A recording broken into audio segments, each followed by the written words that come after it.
Her text hit like a punch to the gut. Don't freak out, I lost your laptop.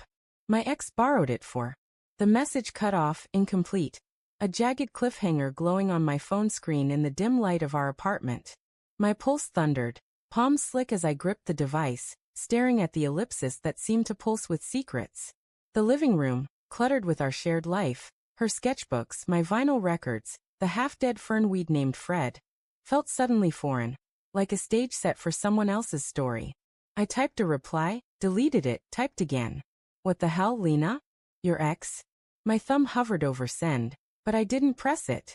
Not yet. The clock on the wall ticked too loudly, each second a hammer against my skull. Lena wasn't home.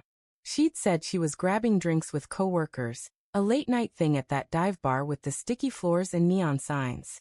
I'd believed her because I always did.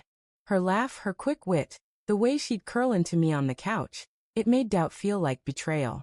But now her text burned behind my eyes, and the apartment's warmth turned stifling, the air thick with the scent of her lavender candle, and my own rising panic. I paced to the kitchen, the linoleum cold under my bare feet. The fridge hummed, indifferent. I opened it, stared at the half-empty beer bottles and her kombucha, then slammed it shut. My laptop. Not just a machine but a vault. My freelance coding projects, client contracts, years of photos. Lena knew that. She'd seen me hunched over it at 3 a.m., cursing deadlines. Why would she let her ex, of all people, touch it? Jason. His name slithered into my mind unbidden, conjuring his smug grin. The way he'd lingered at her art show last month, his hand brushing her arm as he admired her work. I checked my phone again. No follow-up text. No call. Just that cursed ellipsis, taunting me. I sank onto the couch, the worn fabric scratching my thighs through my jeans. My mind spun, weaving excuses. Maybe Jason needed it for something innocent. A job application, a quick fix. Lena was careless sometimes, sure, but not reckless. Not cruel. Yet the word ex gnawed at me, a splinter under my skin. She'd mentioned him casually over the years. High school sweethearts, a messy breakup, nothing to worry about. But last week, I'd caught her staring at her phone, a faint smile flickering before she locked the screen. I'd asked who it was. Just a friend, she'd said too quickly. The apartment door rattled, and my heart lurched. Lena stepped in, her auburn hair damp from the autumn drizzle, her cheeks flushed from the cold, or something else. She froze when she saw me. Phone still clutched in my hand. Hey, you're up, she said, her voice bright but brittle, like glass about to crack. She kicked off her boots, the thud echoing in the quiet. Long night. Bar was packed. I held up my phone, the screen's glow casting shadows across her face. Your text, I said, my voice low, unsteady. Care to finish it?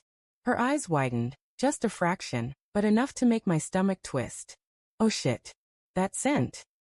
She laughed, a nervous trill, and crossed to the kitchen, busying herself with a glass of water. It's nothing, Nate. I was gonna explain when I got home. Explain now. My words came out sharper than I meant, slicing through the air. She flinched, her fingers tightening around the glass.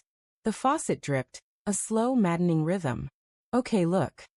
She set the glass down, leaning against the counter. Her green eyes met mine, but they darted away too fast.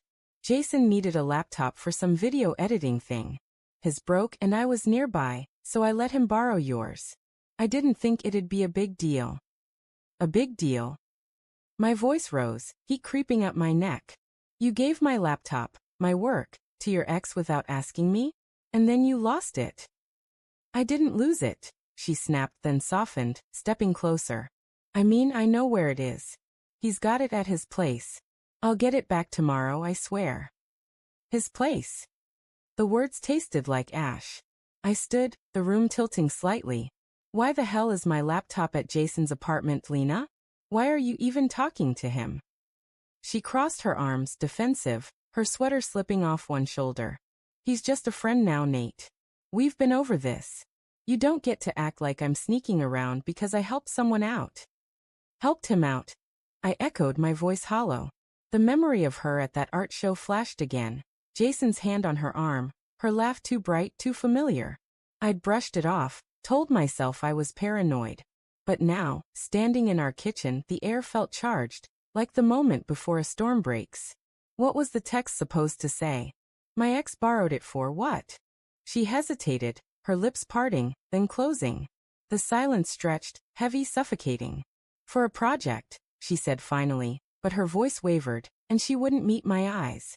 Some video thing he's working on. I don't know. I didn't ask for details. You didn't ask. I laughed, bitter, the sound scraping my throat. You handed over my livelihood to a guy you used to sleep with, and you didn't ask what he needed it for? Jesus, Nate, don't make this something it's not. Her voice cracked, tears welling, but I couldn't tell if they were from guilt or frustration. You're acting like I cheated or something. It's a laptop, not a love letter. Then why didn't you finish the text? I stepped closer, my shadow falling over her.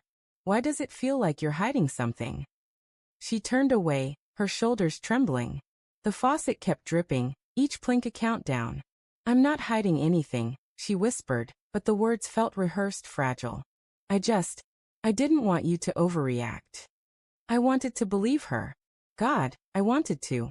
Her scent, lavender and rain, filled my lungs, reminding me of nights tangled in bed, her whispering dreams of art galleries and adventure. But the doubt was a blade, cutting deeper with every vague answer. I grabbed my jacket from the couch. I'm going to Jason's. Tell me where he lives. Nate, no. She grabbed my arm, her grip desperate. It's late. You're upset. Let me handle it tomorrow. Handle it? I pulled free, my voice shaking. Like you handled giving him my laptop? I'm done waiting for your explanations, Lena. Her face crumpled, but she didn't stop me as I stormed out. The stairwell smelled of damp concrete. The city's pulse loud beyond the building's walls. Car horns, distant laughter, the hum of betrayal in my veins. Jason's address was one she'd mentioned in passing, a loft downtown. I didn't know what I'd find there, but I couldn't stay in that apartment, choking on half-truths. The loft's buzzer echoed in the empty street. Jason answered, his voice tinny through the intercom. It's Nate. I want my laptop. A pause. Too long. Sure. Come up. His apartment reeked of weed and stale coffee. My laptop sat on a cluttered table, open, a video editing program frozen on the screen. But it wasn't the project that stopped me cold, it was the thumbnail. A still of Lena, laughing, her hair spilling over a pillow, her eyes locked on someone off camera. Not me. Jason shifted, scratching his neck. Look, man, it's not what you think. Don't. I cut him off, my voice a growl. I grabbed the laptop, my hands shaking so hard I nearly dropped it. The thumbnail burned into my mind, a truth I couldn't unsee. Lena hadn't just lent him my laptop. She'd let him back into her life, her heart, her bed. Back at the apartment, Lena was gone. Her sketchbook lay open on the couch, a drawing of two hands entwined, hers and Jason's, unmistakable from the tattoo on his wrist. A note beside it in her hurried scrawl. I'm sorry, Nate. I didn't know how to tell you.